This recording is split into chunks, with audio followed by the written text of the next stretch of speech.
Hello friends, my name is Sheetal Rathi. Today I am going to deliver the economic important topic, that is the utility. Utility, their features, their types. आप सभी को पता है कि economics में जो utility topic जो है वो काफ़ी इम्पॉर्टेंट है. ये सभी इसमें आता है मोस्टली, जैसे MBA बोलो, CA बोलो, CS बोलिए, चाहे 12th कॉमर्स बोलिए या फिर BCom बोलिए या BBA बोलिए. इन सभी चीज़ों में यूटिलिटी ये कंसेप्ट काफ़ी बार पूछा जा चुका है, because this is a very basic concept. So आज अपन यही देखेंगे कि यूटिलिटी क्या है, यूटिलिटी के फीचर्स क्या है, यूटिलिटी का टाइप्स क्या है. तो first of all, what is mean by utility. आपको लग रहा होगा कि शायद ये क्वेश्चन आपको डबल से पूछा गया है, लेकिन फिर भी यूटिलिटी की एक थोड़ा रिकॉलिंग करते हैं अपन. Utility means it is the capacity of commodity to satisfy human wants. Utility एक ऐसी कंसेप्ट है जो कोई भी कमोडिटी के अंदर अगर ह्यूमन की वांट को सेटिस्फाइड करने की पावर रेडी होती है तो उसे ही अपन यूटिलिटी बोलेंगे. अगर ह्यूमन की वांट सेटिस्फाइड नहीं की जा रही होंगी तो उसके अंदर यूटिलिटी नहीं होंगी. तो यूटिलिटी एक वांट सेटिस्फाइंग पावर करके. लेकिन अगर देखते हैं तो यूटिलिटी और यूज़फुलनेस ये दोनों भी डिफरेंट कंसेप्ट है. ये जो अपन ने फर्स्ट वीडियो में बताया था कि utility is the want satisfying power and usefulness is very benefited commodity और यूज़फुल कमोडिटी. और अब अपन देखते हैं फीचर्स. तो फीचर्स टोटल अगर देखते हैं तो देर वे यहाँ पे अपन 10 दिए गए हैं. तो first is the subjective concept. Subjective concept means what. तो utility is very subjective concept. Utility of commodity cannot same for all the peoples or individual. जैसे कि अगर देखा जाए तो सब्जेक्टिव कंसेप्ट मतलब जैसे अगर एग्जांपल देखते हैं तो सिगारेट. तो सिगारेट एक स्मोकर पर्सन है A नाम का और सेकंड वन है नॉन स्मोकर पर्सन B नाम का. अगर स्मोकिंग करता है ए पर्सन तो उसे 100% यूटिलिटी मिल रही है, लेकिन जो नॉन स्मोकर है उसे वो सिगारेट के अंदर कोई यूटिलिटी मिलेंगी ही नहीं, because that person is the non smoker. So उसे वो जो यूटिलिटी देगा वो 0% देगा, और इसीलिए उसे बोला गया है कि utility is the subjective concept. Second आता है बेसिस ऑफ डिमांड. अब बेसिस ऑफ डिमांड इसलिए क्योंकि डेफिनेटली जब भी यूटिलिटी मिलती है तो ही अपन डिमांड करते हैं, अदरवाइज डिमांड नहीं करते. अब जैसे अगर देखते हैं अपन तो टीचर डिमांड करते हैं चौक के लिए. क्यों? क्योंकि उनको उस चौक के अंदर उनके लिए यूटिलिटी मिलती है. अगर यूटिलिटी नहीं होती तो शायद उसे वो डिमांड भी नहीं करते, और इसीलिए बोला गया कि it is the base of demand. अगर यूटिलिटी मिले तो डिमांड करते हैं, यूटिलिटी नहीं मिलेंगे तो डिमांड नहीं करेंगे. थर्ड पॉइंट है depends on the intensity of want. What is by intensity. तो intensity means it's nothing but the curiosity about the product, या फिर कोई ज़रूरत है, जैसे बोलते हैं ना बहुत ज़्यादा ख्वाहिश रखना या बहुत ज़्यादा कोई कमोडिटी की नीड रखना, it's called the intensity of want. जैसे अगर अपन देखते हैं तो हंग्री पर्सन को हमेशा फूड के अंदर 100% यूटिलिटी मिलेगी. यूटिलिटी ये 100% मिलेंगे. क्यों? क्योंकि वो हंग्री पर्सन है. तो डेफिनेटली जितनी ज़्यादा भूख उतनी ज़्यादा यूटिलिटी, और कम भूख होंगी तो कम यूटिलिटी मिलेंगी. मतलब it's overall depend on the intensity. मतलब जितनी ज़्यादा ज़रूरत उतनी ज़्यादा यूटिलिटी, और जितनी कम ज़रूरत उतनी कम यूटिलिटी. अब फोर्थ पॉइंट आता है नॉट ईजीली मेजरेबल. क्यों बोला गया नॉट ईजीली मेजरेबल? क्योंकि utility is a psychological concept. अगर साइकोलॉजिकल कंसेप्ट है तो बात जाहिर सी बात है कि that is invisible also, intangible also. तो ऐसे चीज़ों में अपन ऐसे बोल सकते हैं कि उसे काउंट किया कैसे जाए. जब वो चीज़ दिखती ही नहीं तो मेजरेबल तो होंगी नहीं, इसलिए उसे बोला गया not easily measurable. For example जैसे थर्स्टी पर्सन है तो उसे 100% यूटिलिटी मिलेंगी वाटर के अंदर. अगर जितना ज़्यादा थर्स्टी होगा उतना ज़्यादा उसको पानी के अंदर यूटिलिटी मिलेगी, और जितना कम थर्स्टी होगा उसको फिर उतनी पानी के अंदर कम यूटिलिटी मिलेंगे. लेकिन एग्जैक्टली अपने को ये तो पता है कि पानी ये प्यास बुझाने का काम करता है, लेकिन किसकी कितनी प्यास बुझा रहा है ये अपने को पानी काउंट मतलब मेज़र नहीं करते आता कि कितनी प्यास बुझा रहा होगा या कितना क्या, इसीलिए उसे बोला गया नॉट ईजिली मेजरेबल। नेक्स्ट आता है आपका utility is not same as a pleasure. Utility is not same as a pleasure मतलब क्या होगा कि utility of commodity is different from pleasure, मतलब बहुत अलग है प्लेजर से, कुछ डिफरेंट है यूटिलिटी। क्योंकि अगर देखते हैं तो कमोडिटी के अंदर मतलब pursuing utility may not always भी गिव अ प्लेजर और हैप्पीनेस टू द कंज्यूमर। मतलब कोई भी चीज़ है तो ज़रूर नहीं कि वो आपको यूटिलिटी ही दे या बहुत खुशी ही दे, ऐसा ज़रूरी नहीं है कोई कमोडिटी। और अगर जैसे अगर देखते हैं अपन तो इंजेक्शन की बात करते हैं तो gives no pleasure but it necessary for the patient. मतलब अगर इंजेक्शन की बात करते हैं अपन तो डेफिनेटली एक ये चीज़ होती है कि इंजेक्शन से अपन ठीक होते हैं या बीमार पर्सन ठीक होता है, लेकिन वो एक प्लेजर नहीं दे सकता। उसके बाद आता है it's a relative concept. It is a relative concept of commodity, differ from time to time and from place to place. जैसे कि रिलेटिव कंसेप्ट है। अब ये रिलेटिव कंसेप्ट क्यों बोला गया है, जैसे अगर देखते हैं तो कश्मीर में उलन क्लोथ्स की बहुत ज़्यादा रिक्वायरमेंट होती है या नीड होती है, तो वहाँ पे उसको 100% यूटिलिटी मिल सकती है उलन क्लोथ्स अगर कोई यूज़ करता है तो कश्मीर के अंदर। लेकिन वही उलन क्लोथ्स अगर मुंबई जाके वो पहनता है तो उसको वहाँ पर 20% या उससे भी कम उसको यूटिलिटी मिल सकती है, क्योंकि प्लेस चेंज हो गया, यूटिलिटी भी चेंज हो जाएंगी। चाहे आप कोई ठंड जगह या गर्म जगह की बात करते हैं या even place to place, person to person, utility ये बार बार चेंज होते रहती है, इसीलिए उसको क्या बोला गया, this is the very relative concept. Next is the ethically neutral. अब इथिकली का मीनिंग होता है मॉरल। ये अब ये मॉरल वे से देखा जाए तो this is the neutral thing. मतलब ऐसा बोल सकते हैं अपन कि it doesn't consider the whether the commodity satisfy favourable और अनफेवरेबल वांट। मतलब चाहे अच्छी हो या बुरी हो, कोई भी चीज़ में अगर उसको उसकी ज़रूरत पूरी यदि होती होंगी कोई पर्सन की, तो डेफिनेटली उसको यूटिलिटी मिल रही है। एक एग्जांपल अगर देखते हैं अपन तो नाइफ़ का ले लेते हैं अपन। चाकू की बात करते हैं तो हाउस वाइफ अगर वही नाइफ़ यूज़ करती है वेजिटेबल कट करने के लिए तो that is the positive purpose हो गया। लेकिन वही अगर नाइफ़ का इस्तेमाल किलर करता है तो निगेटिव पर्पज़ के लिए कर रहा है, लेकिन निगेटिव पर्पज़ में भी उसको यूटिलिटी ही मिल रही है, क्योंकि वो भले ही किलर होगा लेकिन नाइफ़ का इस्तेमाल कर रहा है, क्योंकि उसकी उसमें यूटिलिटी है।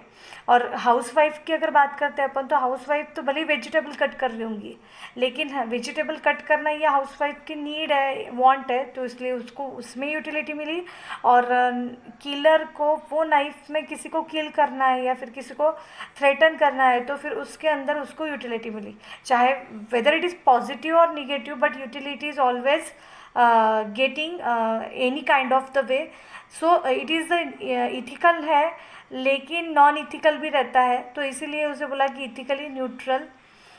Next one is the utility and usefulness are not the same. अब already we are discuss about the utility and usefulness, फिर भी एक बोलना है कि यूटिलिटी और यूजफुलनेस कभी सेम नहीं होते इकोनॉमिक्स के अंदर। तो जैसे अगर लीकर का देखते हैं तो लीकर मतलब शराब, तो एक्स पर्सन को पसंद है तो 100% यूटिलिटी मिल गया, लेकिन वाई को पसंद नहीं तो उसे 0% मिल गया। लेकिन ये यूटिलिटी मे बी प्लस भी हो सकती है और माइनस भी हो सकती है, ये ऑलरेडी अपन बता चुके हैं। लेकिन यूज़फुलनेस वेदर लाइक और नॉट लाइक, मतलब अगर ए को पसंद नहीं है मिल्क, मिल्क उसे पसंद नहीं है तो भी उसको 100% मिल्क यूज़फुल ही है। बी को पसंद है मिल्क तो भी उसको 100% ही मिल रहा है। मतलब चाहे ए को पसंद हो या ना हो, बी को पसंद हो या ना हो, फिर भी उसे वो यूज़फुलनेस ही देगा। तो so that usefulness always positive and utility is positive also negative. Utility differ from satisfaction. Utilities differ from satisfaction, मतलब कि सेटिस्फैक्शन से काफ़ी डिफरेंट होती है यूटिलिटी।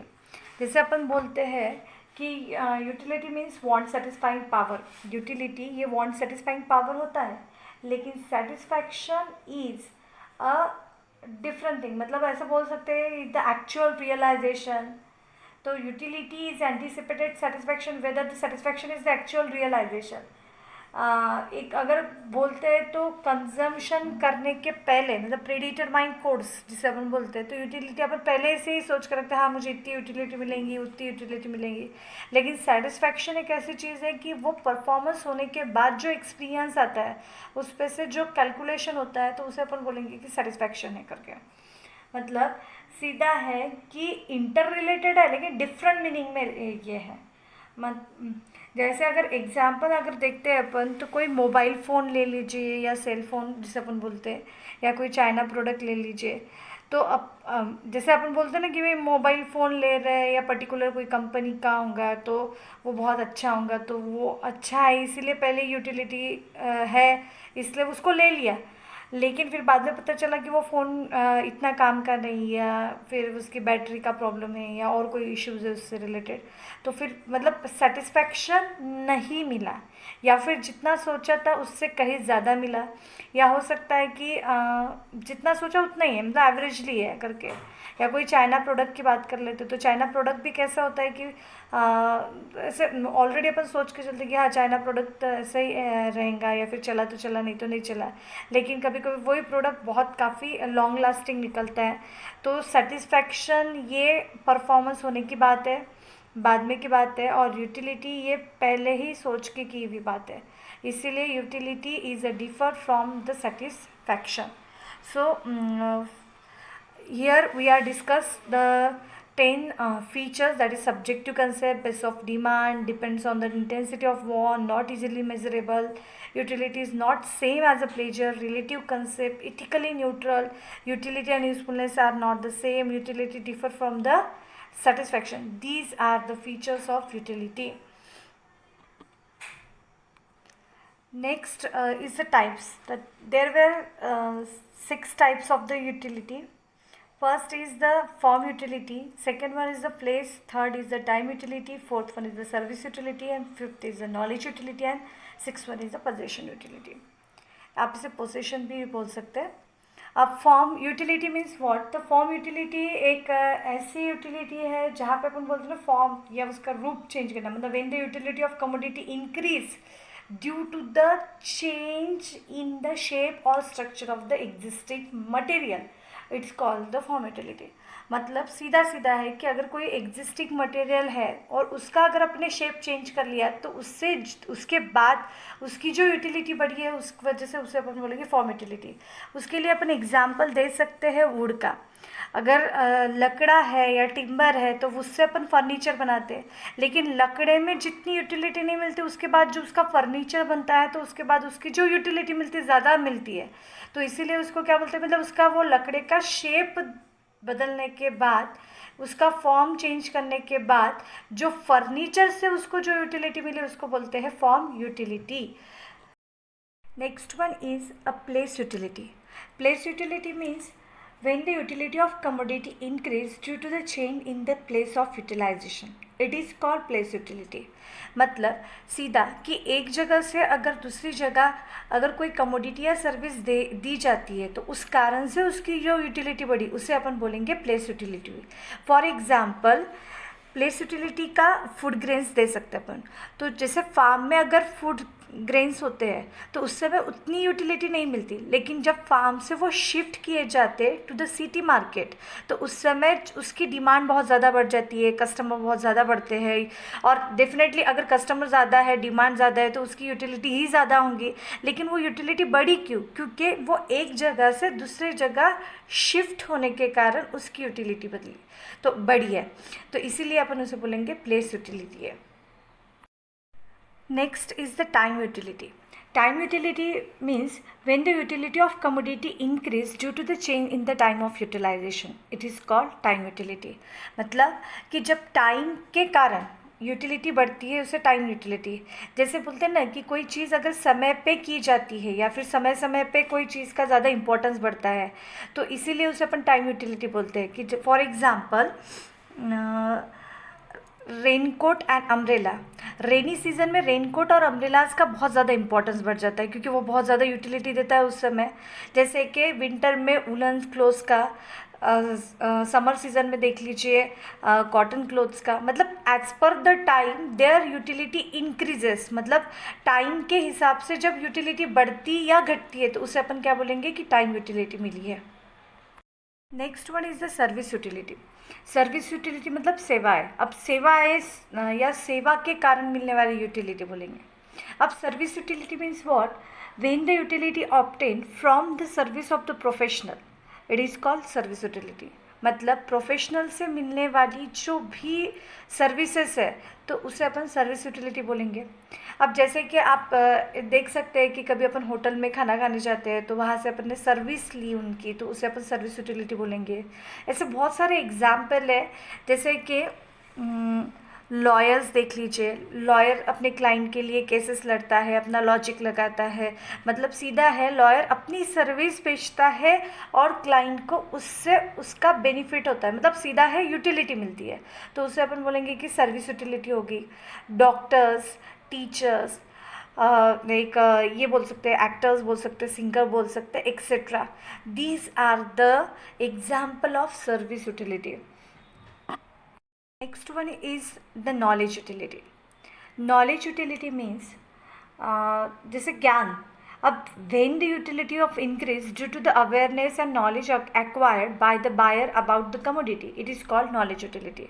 मतलब कोई कमोडिटी से अगर कोई नॉलेज बढ़ता है या फिर उसके कारण अपने को जो यूटिलिटी मिली, नॉलेज बढ़ती है और नॉलेज मिलने के कारण यूटिलिटी जो मिलती है उसे अपन knowledge utility.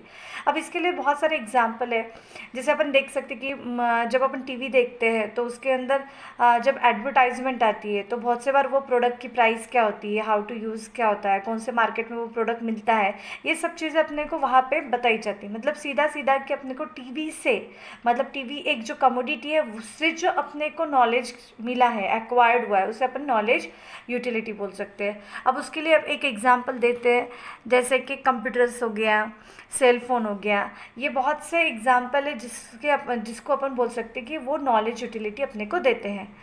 Next one is possession utility. अब पोसेशन यूटिलिटी मतलब कि कोई चीज़ की ओनरशिप रखना। जैसे when the ownership of commodity is transfer from one person to another, it's known as a possession utility. मतलब एक पर्सन से दूसरे पर्सन पे जब उस कमोडिटी की ओनरशिप जब ट्रांसफ़र होती है या फिर कोई कमोडिटी या सर्विस जो दूसरे को देने के बाद फिर उसकी जो यूटिलिटी बढ़ती है उसे अपन बोलेंगे पोसेशन यूटिलिटी। तो उसके लिए एग्जाम्पल है, पोसेशन यूटिलिटी का अगर एग्जाम्पल देखते हैं तो सेलर टू बायर।